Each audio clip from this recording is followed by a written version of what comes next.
네, 본격적으로 강의를 시작하겠습니다. 저희가 어떤 이제 과목을 공부를 할 때 먼저 보게 되는 게 이제 목차를 보죠. 그래서 저희 기본서의 목차를 보면 이제 총 5편으로 구성이 되어 있는데 크게 보면 첫 번째가 이제 위험과 보험, 그 다음에 이제 보험 계약, 그 다음에 손해보상의 책임, 그 다음에 보험 경영, 그 다음에 이제 사회보험 및 정책보험인데 실질적으로 이 목차만 보면 어, 그 개념을 쌓아서 유기적으로 연결되어 있다기보다는 여러 가지 분야, 보험에 대한 전반적 분야가 다 들어가 있다라고 좀 생각을 하시면 될 것 같아요. 뭐 언더라이팅, 뭐 경영학적인 측면, 그다음에 법리적인 부분, 뭐 위험 관리, 그다음에 약관이나 제도 같은 이런 부분들이 다 총망라해서 사실은 광범위하게 있기 때문에 요거를 유기적으로 연결해서 학습하기보다는 보험에 대한 전반적인 이제 거시적인 내용을 이해하신다라고 생각을 하시면 될 것 같고, 그리고 저희가 손해사정사로서 실질적으로 하게 되는 업무 내용에 대해서는 2차 과목에서 실무에서 조금 더 깊이 있게 학습을 하신다고 생각을 하시면 될 것 같습니다. 네, 그 첫 번째 파트죠. 제 1편에 이제 위험과 보험이라는 파트인데, 위험이 없으면 보험도 없다라는 말 들어보셨을 거예요. 그래서 보험의 본질을 조금 요약하고 있는 문구이기도 한데, 보험은 이제 기본적으로 위험을 기반으로 존재를 하고 있습니다. 그래서 위험에 대해서 이해를 하시는 게 굉장히 중요하죠.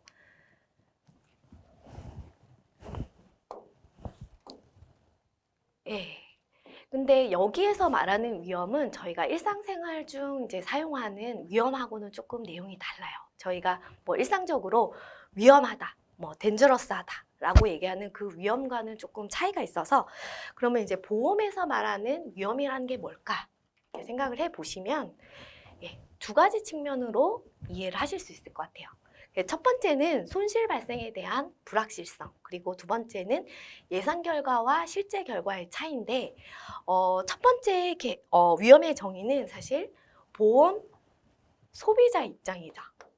네. 소비자 입장에서의 리스크의 정의인 거고, 두 번째는 보험자 입장에서의 리스크의 정의입니다.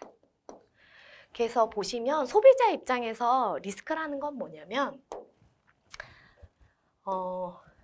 장래에 어떤 상황이 발생할 가능성을 명확히 알 수 없는 상태를 저희는 리스크라고 얘기를 하는데, 반대로 말하면 확실한 거는 리스크가 아닌 거죠. 예, 그래서 저희가 보면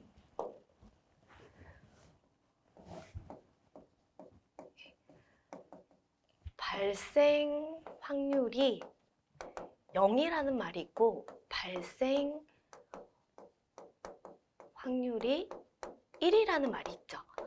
발생 확률이 0이라는 건 절대 발생하지 않는다는 얘기죠. 그리고 이제 발생 확률이 1이라는 건 반드시 발생한다는 거죠. 손해가 반드시 발생한다는 건데, 이런 것들은 확실한 거죠. 그렇기 때문에 요거는 이제 보험에서 말하는 리스크는 아닌 거죠. 그래서 불확실성이 존재하는 요 상태가 소비자 입장에서는 이제 리스크, 위험이다라고 이해를 하시면 될 것 같고, 그리고 이제 보험자 입장에서 리스크는 뭐냐면 바로 실제 결과와 예상했던 결과의 차이. 저희가 통계학적으로 얘기를 하면 이거를 편차라고 얘기를 하는데요. 실제 결과와 예상했던 결과와의 차이를 저희가 보험자 입장에서는 리스크라고 하는데, 저희가 편차가 크다는 거는 예상했던 결과와 손실의 실제적인 손실이 차이가 많이 난다는 거죠. 그래서 실제 손실이 많이 발생하거나 아니면 손실이 오히려 반대로 적게 난 경우, 그런 경우는 이제 보통은 저희가 편차가 크다라고 얘기를 하고, 그다음 편차가 적다라는 건 뭐냐면 예측한 치와 그다음에 실제치가 거의 일치한다는. 그래서 이제 보험회사 같은 경우에는 이 리스크를 줄인다는 거는 이 편차를 줄인다는 거겠죠. 그래서 이제 보험자가 생각하는 리스크는 이제 예상 결과와 실제 결과의 차이다. 이렇게 조금 이해를 하시면 될 것 같고요. 그 다음은 이제 위험의 분류인데요. 저희가 위험은 여러 가지, 저희가 일상생활 중에 여러 가지 위험에 처해 있는데, 특히나 저희가 위험을 조금 분류할 필요가 있어요. 왜 그러냐면, 보험자가 이제 담보하는 위험은 저희가 처해 있는 모든 위험을 다 담보하지는 않습니다. 이제 어떠한 위험을 보험자가 담보를 하고 어떻게 관리를 하는지를 뒤에서 쭉쭉쭉 이제 학습을 하실 건데, 그래서 그걸 하기 위해서 저희가 어떠한 위험을 보험회사가 인수를 하고 안 하는지를 조금 구분을 하셔야 될 것 같아요. 그래서 보시면 위험을 분류하는 방식에는 여러 가지가 있는데, 첫 번째로는 이제 객관적 위험과 주관적 위험이라는 것이 있는데, 일단 객관적 위험이라는 건 뭐냐면,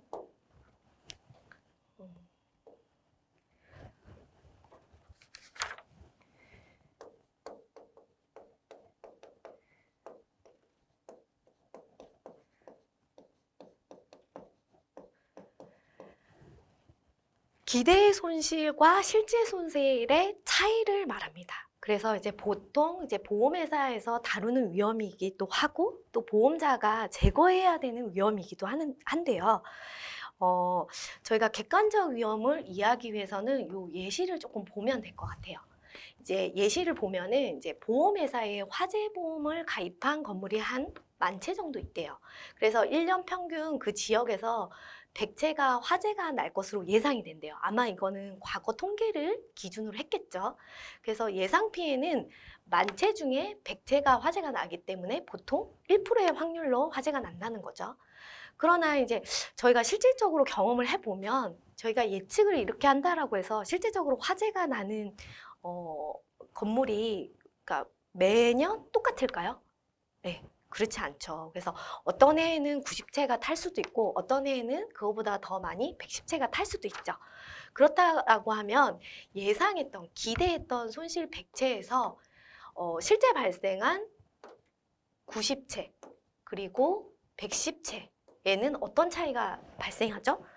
각각 10채의 차이가 발생하죠. 그래서 여기서 말하는 그 10채의 차이가 바로 객관적 위험에 해당이 된다. 그래서 보험회사는 예측을 잘 하면 할수록, 정확하게 하면 할수록 이 차이를 줄일 수 있겠죠. 그래서 이제 객관적 위험을 더 정확하게 예측하고 관리하기 위해서 이제 쓰는 방법 중에 하나가 이제 대수의 법칙이라는 게 있어요. 그래서 요거는 이제 제가 나중에 이제 뒷장에서 또 설명을 드릴 건데, 대수의 법칙이라는 거는 관찰 대상 수를 많이 하면 할수록 예상치가 실제치가 예상치에 가까워진다. 더 정확해진다라는 이제 원칙인데, 보험자는 이 객관적 위험을 정확하게 조금 예측하고 관리하려고 애를 쓰는 거죠. 그래서 객관적 위험은 이런 것들을 이제 객관적 위험이라고 한다라고 이해를 하시면 될 것 같고요. 그 다음에 객관적 위험과 함께 이해하셔야 되는 게 바로 이제 주관적 위험인데요. 주관적 위험이라는 건 뭐냐면, 개인의 정신적 태도 및 정신 상태에 발생되는 정신적 불확실성의 형태를 말하는데, 쉽게 얘기해서는 그러니까 주관적으로 느끼는 위험이라고 생각하시면 될 것 같아요. 그래서 측정 및 예측이 불가능해요. 관련해서 조금 예를 든다면 저도 이제 보상 업무를 클레임 처리를 한 17년에서 한 18년 정도 하다 보니까 이제 여러 가지 이제 사건들을 다루게 됐었는데, 그중에 조금 기억나는 게 어떤 거였냐면, 저희 고객분이 이제 일상생활을 하시다가 그 집에서 효소를 조금 만들고 싶으셨던 것 같아요. 그래서 이제 빈 페트병에다가 뽕잎과 뭐 설탕 이런 것들을 넣고 이제 뚜껑을 이제 꽉 닫으신 거죠. 그 상태에서 이제 며칠을 두시고 이제 어떻게 됐는지 확인을 하려고 뚜껑을 어느 순간 딱 열었는데, 저희가 효소가 형성이 되려면 어떻게 되죠? 탄산이 생성이 되겠죠. 그러다 보니까 페트병의 압력이 굉장히 세진 거예요. 근데 그 상태를 그냥 따시다가 그 뚜껑이 이제 각막에 맞으시면서 이제 실명이 되는 이제 클레임 경험을 이제 겪고 나서, 그다음부터는 사실 저는 그 전까지는 어떤 페트병을 여는 거에 대한 두려움은 전혀 없었어요. 근데 그 클레임 이후에는 사실 뭐 누가 뭐 맥주 그런 이제 페트병이라든지 사이다 이런 페트병을 따라고 하면 사실 두려워서 잘 못 땄어요. 그래서 뭐 다른 사람한테 부탁을 한다든지 아니면 정말 이렇게 떨어져서 이렇게 연다든지 그런 이제 두려움이 생기더라고요.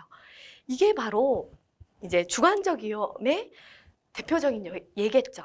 네. 그래서 그러니까 일반적으로 그 페트병을 여는 것 자체는 일반적으로 이제 모든 사람들이 느끼는 위험은 아니지만 저의 어떤 경험을 통해서 제가 이제 주관적으로 느끼게 되는 위험이 바로 이제 주관적 위험이다. 그래서 주관적 위험을 다른 말로 얘기를 하면 뭐라고 얘기를 하냐면 어,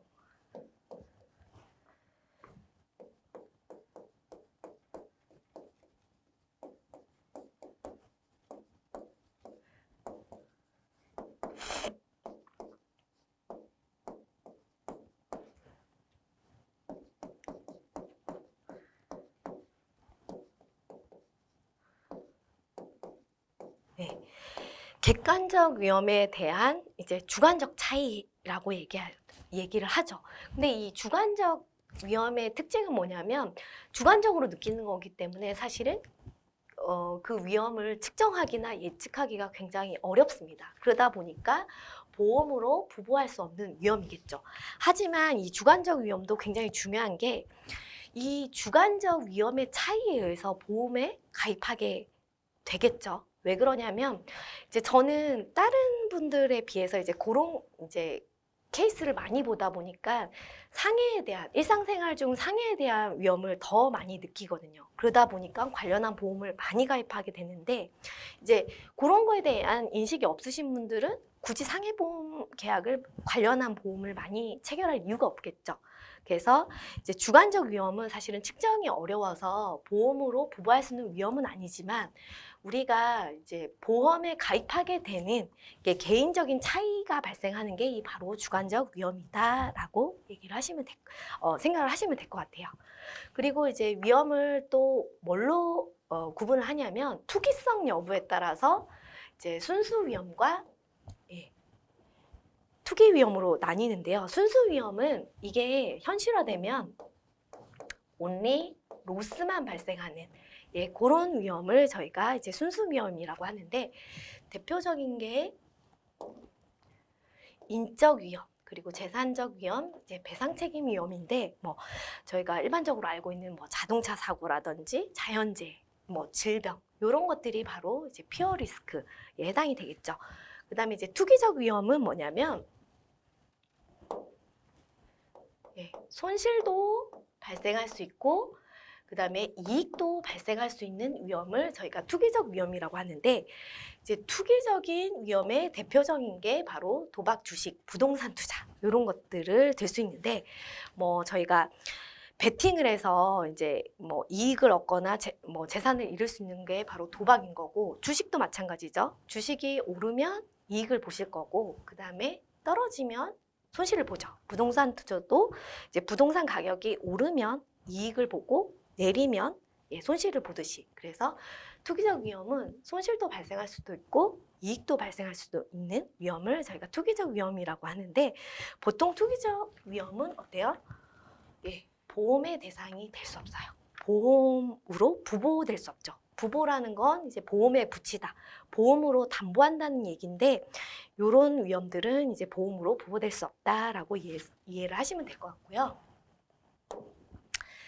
그리고 이제 위험을 분류하는 거에는 뭐가 있냐면 특정 위험과 이제 근원적 위험이 있어요. 그래서 보시면 이제 특정 위험과 특정 위험과 이제 근원적 위험이 있는데 특정 위험은 이 리스크가 초래된 경우 이제 범위를 특정할 수 있는데 보통은 특정 기업 또는 개인에 국한해서 존재하는 걸 말하고 개인의 사망, 부상, 질병, 주택의 화재 등이 대표적인 예시인 거고 그리고 이제 근원적 위험이란 건 뭐냐면 사회 전체에 영향을 미치는 그런 위험을 말하는데 대표적인 게 전쟁, 경제공황, 대량 실업 이제 이런 위험의 특징은 뭐냐면 일단 범위가 굉장히 넓죠. 그러다 보니까 사실 민영보험회사에서는 보험 부보가 불가능해요. 예. 그래서 이런 것들은 사실 재보험이라든지 아니면 이제 정부의 지원을 통해서 조금 커버를 해야 되겠죠. 그래서 이렇게 이해를 하시면 될 것 같고, 또 리스크를 분류하는 방법 중에 정태적 위험과 동태적 위험이라는 말이 있는데, 동태적. 이제 보통은 저희가 이제 많이 쓰는 용어죠. 뭐 정적이다, 동적이다 이런 말을 많이 쓰시는데, 정적이라는 건 좀 고정되어 있다는 거죠. 모션이 좀 적은 이제 거를 저희가 정적이다라고 하는데, 정태적 위험은 뭐 시간의 흐름이나 사회 경제 현상의 변화와 무관한 위험이에요. 무관하게 발생하는 위험이기 때문에 통상적으로 보면 자연재해, 그 다음에 화재, 그 다음에 상해 사고와 같은 일상적인 재해 사고, 이런 것들을 얘기를 하는데, 대개 이제 정태적 위험은 순수 위험인 경우가 많죠. 그래서 순수 위험이다라고 이해하시면 될 것 같고, 그렇다라고 하면 이제 동태적 위험은 뭐냐?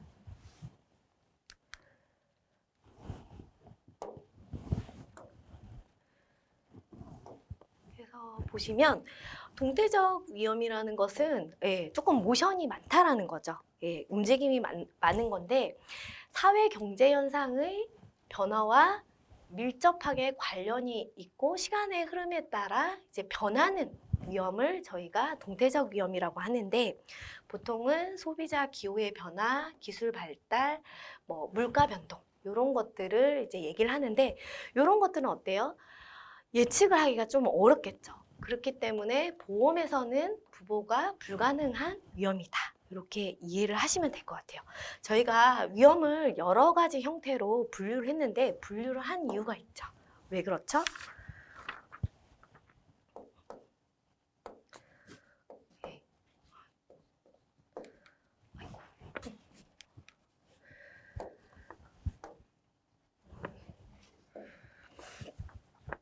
이제 보험으로 인수 가능한 위험을 구별하기 위해서죠. 이제 그 위험은 아까 제가 말씀을 드렸지만, 이제 객관적 위험, 그 다음에 순수 위험,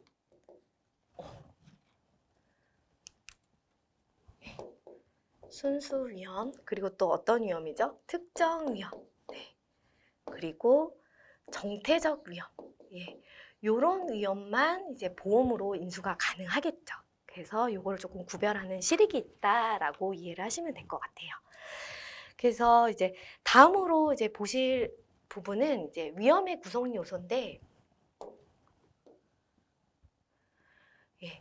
저희가 앞에서는 이제 위험이라는 거는 이제 불확실성이라고 좀 설명을 드렸고, 이제 이것이 현실화돼서 손실로 이어질 때 여러 가지 이제 저희가 익혀야 되는 개념이 조금 몇 가지 발생을 해요. 그래서 이 개념에 대해서 조금 설명을 드리겠습니다. 그래서 보시면 첫 번째가 위태. 저희가 하잘드라고 얘기하는 위태인데, 위태는 뭘 말하냐면 다른 말로는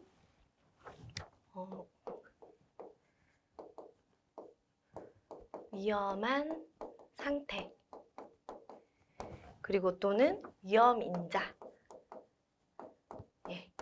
그리고 또 이제 뭐라고 얘기하냐면 손실 발생할 가능성을 높이는 상황이나 조건.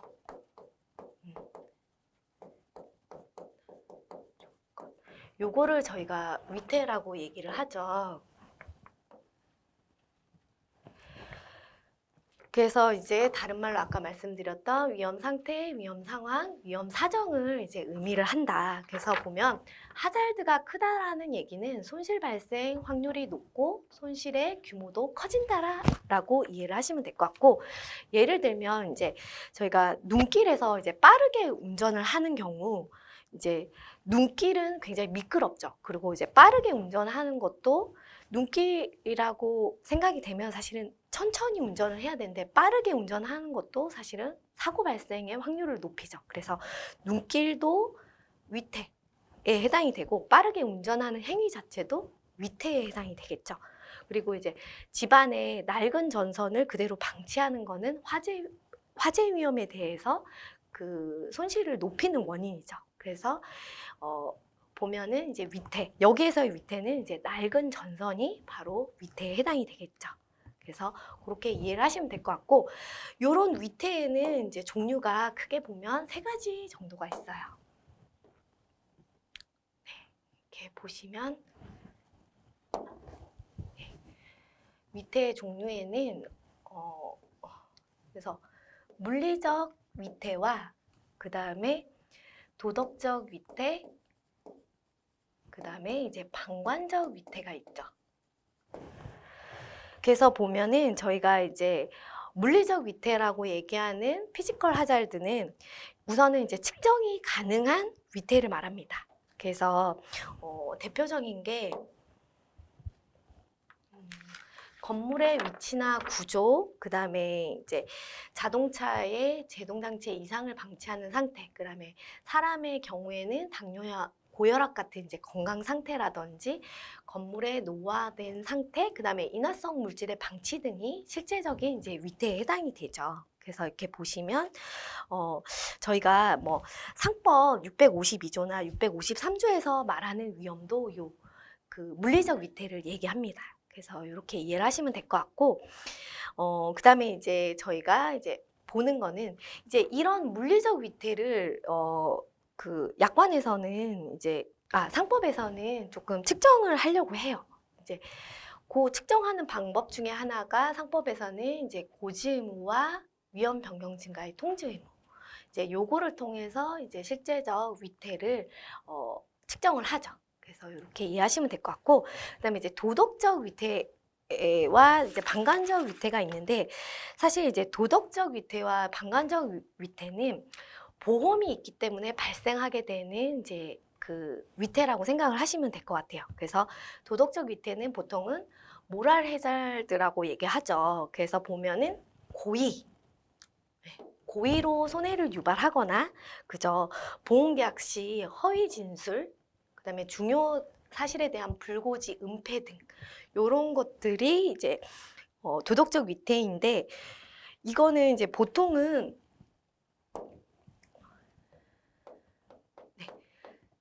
측정이 불가해요. 왜 그렇죠? 왜냐하면 이게는 고의적인 행위이고 그 다음에 내심, 내적인 심리 상태이기 때문에 사실 이걸 측정하기는 굉장히 어렵습니다. 하지만 보험회사는 이런 고의적인 어떤 사고를 유발하는 도덕적 위태에 대해서 근절을 하기 위해서 조금 규제를 하고 있어요. 그래서 어떤 방식으로 규제를 하고 있냐면 이제 언더라이팅이라고 하는 건 이제 위험을 인수하는 과정이죠. 그래서 언더라이팅을 조금 철저하게 한다든지, 그리고 공제 조항, 그래서 자기 부담금을 둔다든지, 그리고 유예 기간. 저희가 안보험 같은 경우에는 이제 가입을 하셨을 때 바로 보장이 되지 않죠. 90일의 책임 그 유예 기간이 발생하는데, 그런 유예 기간을 통해서 이런 도덕적 위험을 걸러낸다든지, 그리고 담보 제외도 조항 등을 둬서 이런 것들에 대한 이제 진입을 조금 막으려고 애를 쓰고 있고요. 그리고 이제 이것과 함께 이해해야 할 개념이 바로 모레일 해자드. 그래서 저희가 이제 한 글자만 다르죠. 이가 붙어요. 보시면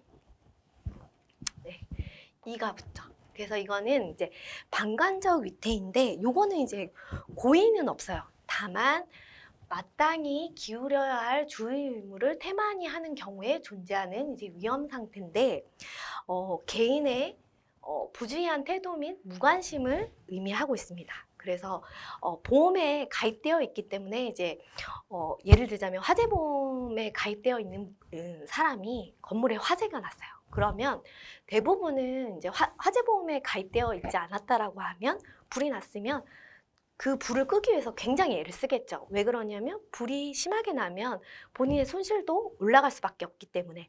하지만 화재보험에 가입되어 있기 때문에 타도 나중에 보험으로 보상받으면 되지 해서 조금 적극적으로 불을 안 끈다든지 이제 이런 행위들 자체가 바로 이제 방관적 위태를 말하는데, 보시면 이제 방관적 위태의 특징은 고의성은 없어요.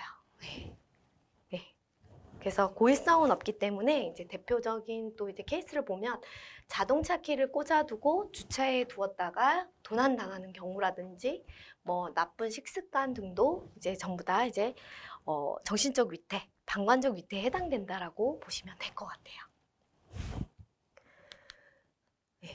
그래서 보시면 이 도덕적 위태와 그다음에 이제 방관적 위태를 조금 구분해서 이해를 하셔야 되는데 조금 비슷하죠. 그래서 조금 헷갈리실 수 있는데, 보통 이제 저희가 모랄 해잘드라고 얘기하는 것과 모레일 해잘드라고 얘기하는 이제 위태는 조금 구분하셔야 되고, 요거는 고의를 가지고 하는 거죠. 그리고 모랄 해자드는 뭐냐면 부주의 또는 태만으로 인해서 발생하는 겁니다. 다만 뭐는 없죠? 고의는 없어요. 예. 그리고 이런 이제 위태에 대해서 보험회사에서는 적극적으로 이제 규제, 이런 것들이 이제 들어오지 않게끔 규제를 하고 있는데, 이제 규제하는 방법에는 아까 말씀드렸던 것처럼 언더라이팅을 조금 철저하게 한다. 철저한 언더라이팅. 그죠? 그리고 이제 두 번째는 공제 조항을 둔다. 네. 그쵸? 자기 부담금을 두는 거죠. 네. 그리고 세 번째는 유예 기간을 두는 거죠. 네. 암보험에서 바로 보상해 주는 게 아니라 이제 가입 이후에 90일 정도의 대기간을 두고 이제 보상을 해 준다든지 그런 것들이고, 그다음에 담보 제외 조항이 있죠. 예, 아예 담보에서 제외하는 걸로 해서 이렇게 하기도 하고, 그다음에 이제 방관적 위험도 저희가 이제 규제를 하고 있는데, 어떤 거냐면 이제 상법상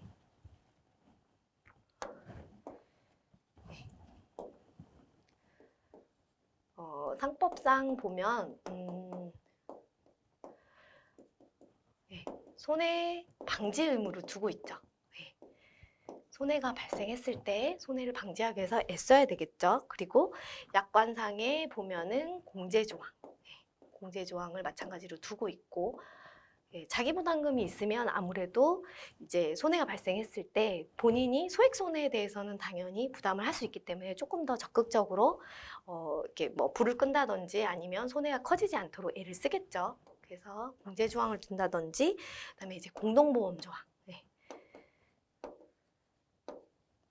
보험계약자도 공동보험자가 돼가지고 손해 일부를 부담을 한다든지, 그리고 보상 한도액. 손해가 발생했을 때 그 손해를 전액 보상을 해주는 게 아니라 일정한 한도를 정해두는 거죠.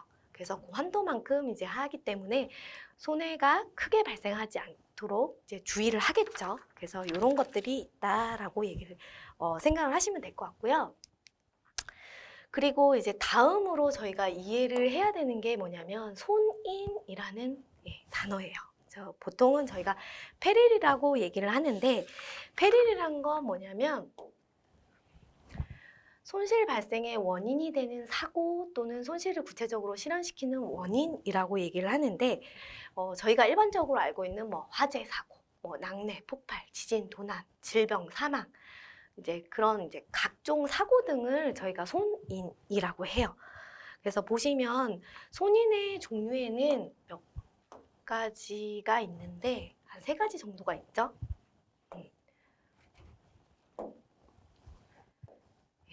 보면 담보 손인이 있고 비담보 손인이 있고, 그 다음에 뭐가 있죠? 네, 면책 손인이 있습니다. 그래서 담보 손인, 담보 위험이라고도 하죠. 그래서 보면은 담보 위험이란 건 약관상 보상을 하겠다, 담보를 하겠다라고 명시한 위험을 저희가 담보 위험이라고 하고요. 그 다음에 이제 비담보 위험은 약관상 명시되어 있지 않는 위험, 그거를 이제 비담보 위험이라고 하고, 면책 위험은 약관상 이제 보상을 하지 않겠다고 면책하겠다라고 명시해 놓은 위험을 저희가 면책 위험이라고 하는데, 저희가 이제 화재보험 약관 내용을 조금 대표적으로 보면은 이 담보, 비담보, 면책위험을 조금 구분할 수 있어요. 그래서 보시면 화재보험에서 보상하는 손해를 어떻게 규정을 하고 있냐면 화재, 낙뢰, 뭐 폭발 이 등으로 인해서 발생한 손해를 보상을 한다라고 되어 있는데 이렇게 이제 열거된 보상을 하겠다라고 열거된 위험을 저희가 담보위험이라고 하죠. 그리고 여기에 명시되어 있진 않지만 이제 만약에 손해가 지진으로 인해서 집이 뭐 붕괴가 돼서 파괴가 됐다. 그러면 이제 지진에 대해서는 명시가 안 돼 있죠. 그렇기 때문에 요거는 이제 비담보 위험에 해당이 되고요. 그리고 이제 모든 위험을 다 보상해 주는 건 아니죠. 어떤 손해는 안 하죠. 뭐 전쟁이나 고의 사고에 대해서는 보상을 안 하죠. 그래서 면책 위험은 명시를 해놨어요. 그래서 이제 손인의 종류에는 담보, 비담보, 면책 위험이 있다라고 이제 조금 생각을 하시면 될 것 같고, 그러면 이런 손인을 담보하는 방법이 대표적으로 두 가지가 있는데, 바로 이제 열거 위험과 포괄 위험 담보가 있어요. 그래서 열거 위험의 대표적인 거는 바로 이제 화재보험. 제가 아까 전에 예시를 들었던 화재 폭발, 낙뢰 등으로 인한 사고를 보상합니다. 라고 이제 증권에 보상하는 손해를 이렇게 명시해 놓은 이게 기재되는 이제 페리를 저희가 열거 위험 담보라고 하고요. 포괄 위험은 뭐냐면 면책 위험을 제외한 모든 페리를 보상한다라고 하는 건데 대표적인 게 상해보험 계약. 그죠? 상해보험 계약에서의 보상하는 담보는 급격하고 우연한 외래 사고를 보상한다라고 되어 있죠.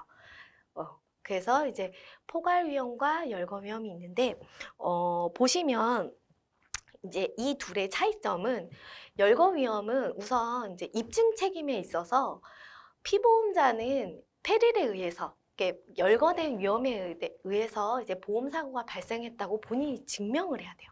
예, 입증 책임을 피보험자가 직접 해야 된다. 근데 이제 포괄 위험은 어떠냐면 웬만한 손해는 다 보상을 하고 면책하는 위험만 아니면 되니까 보험 기간 중에 발생한 사고임을 본인이 증명만 하면 되고 그리고 그 위험이 면책 위험이어서 보상을 안 하려고 하면 그거는 이제 보험자가 입증을 해야 되죠. 그래서 보면은 열거 위험 같은 경우에는 담보 위험이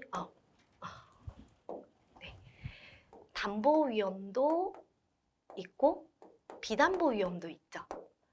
네, 아까 전에 열거 위험의 대표는 화재보험 약관이고 담보 위험은 뭐 화재, 폭발, 낙뢰 등으로 인한 사고, 담보된, 열거된 위험이 있고 그다음에 비담보, 지진으로 인해서 집에 손해가 발생했다. 그거는 이제 특약이 있지 않는 이상은 보상을 하지 않죠. 그래서 이제 비담보 위험도 있고 그리고 전쟁 고의와 같은 손해는 보상하지 않기 때문에 면책 위험도 있습니다. 근데 포괄 위험의 대표적인 이제 상해보험 같은 경우에는 뭐예요? 이제 담보 위험은 당연히 있겠죠. 그리고 면책 위험도 있어요. 근데 뭐가 없죠? 비담보 위험이 없죠. 비담보 위험이 없다는 건 뭐예요? 비담보 위험까지 다 보상을 한다는 거죠. 그러면 보상 범위가 어떤 게 더 넓나요? 예, 이쪽이 더 넓죠. 저희가 보상 범위가 넓다는 건 다른 말로 얘기를 하면 보험료가 더 비싸겠죠.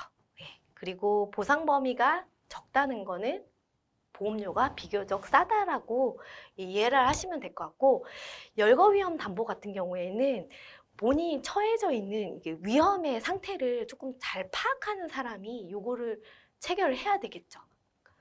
근데 이제 포괄 위험 같은 경우에는 이제 자신의 위험을 처해진 상황에 대해서 좀 잘 이해하지 못한 경우 이제 조금 포괄적으로 넓게 보상을 받을 때 이제 요런 담보로 이제 보상을 받으셔야 되겠죠. 이해가 되셨을까요? 네, 다음으로 이제 학습하실 부분은 바로 손실인데요.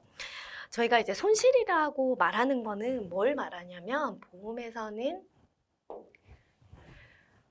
경제적 가치의 감소 또는 소멸을 얘기를 해요. 그래서 경제적으로 가치의 감소가 있어야 돼요. 그래서 뭐 어떤 여자친구의 사진이라든지 가족의 유품 등은 물론 이제 개인한테는 돈보다도 경제적인 것보다도 더 중요할 수는 있지만 일반적으로 경제적 가치의 감소가 없기 때문에 이런 것들은 이제 손실로 인정을 하지 않죠. 그래서 손실의 대표적인 이제 항목으로는 재산 손실, 공적 손실, 책임 손실 등으로 구분을 할 수 있고요. 그래서 보시면 이제 재산 손실은 재산에 손해가 발생을 하는 거죠. 그래서 보시면 대표적인 게 바로 직접 손실과 간접 손실이 있습니다. 그래서 직접 손실이라는 건 뭐냐면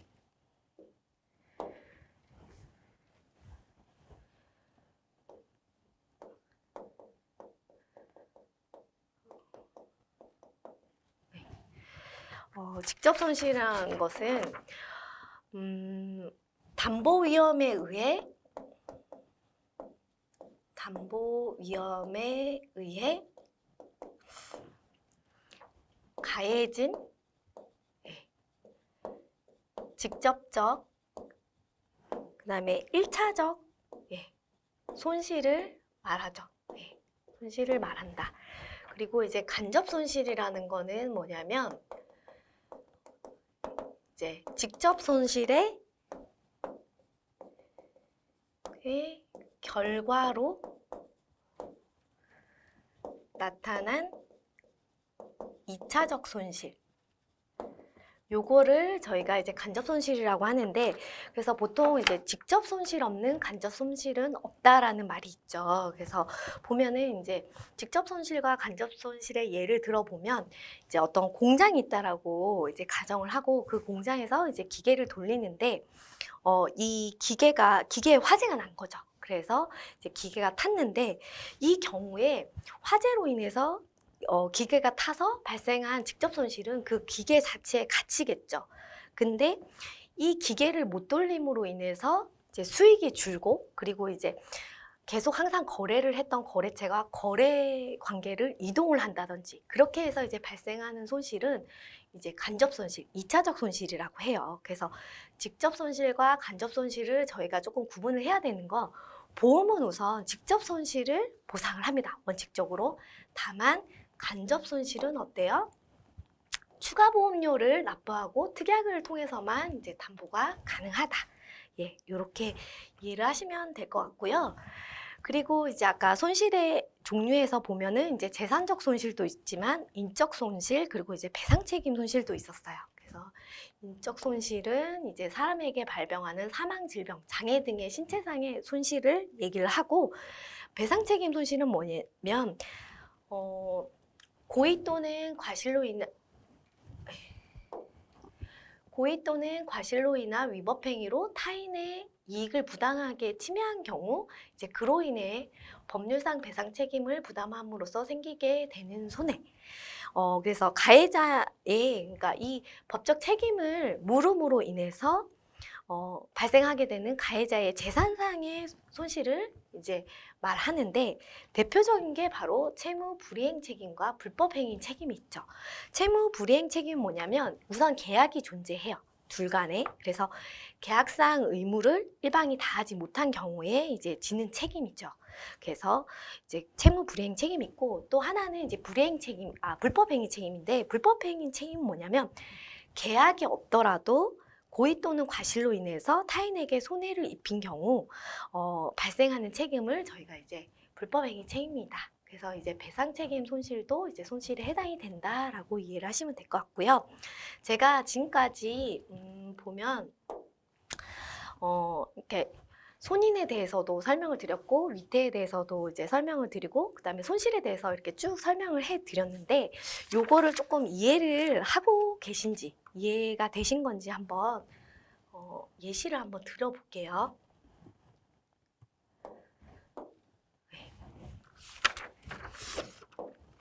그래서 보시면 이렇게 횡단보도가 있죠.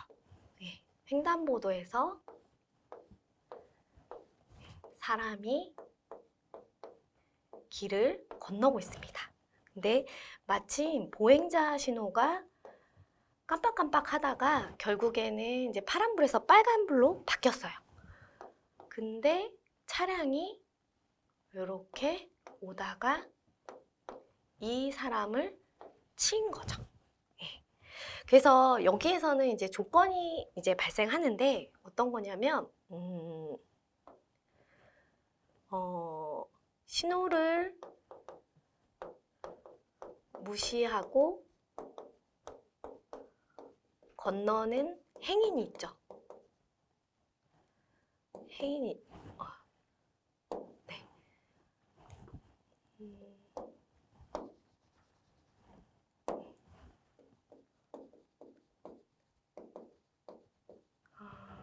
네. 행인이 있고, 그리고,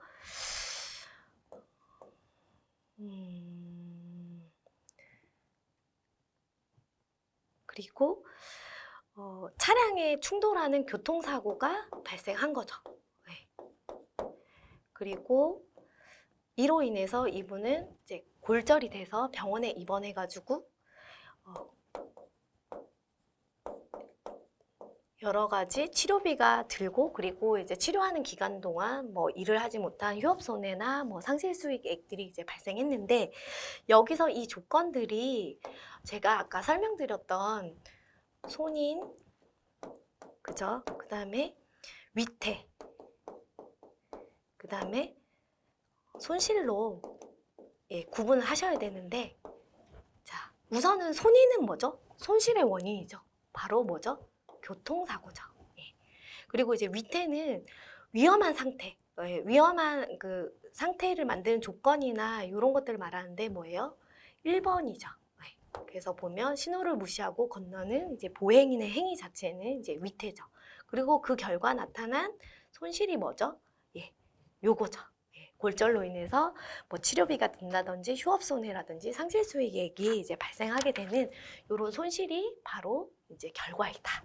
그래서 여기까지 그냥 쭉 따라오셨다고 하면 제가 설명드렸던 이런 부분에 대해서 다 이해를 하셨다라고 제가 보면 될 것 같고요. 이번 시간은 여기까지 하고 다음 시간에 이어서 하겠습니다.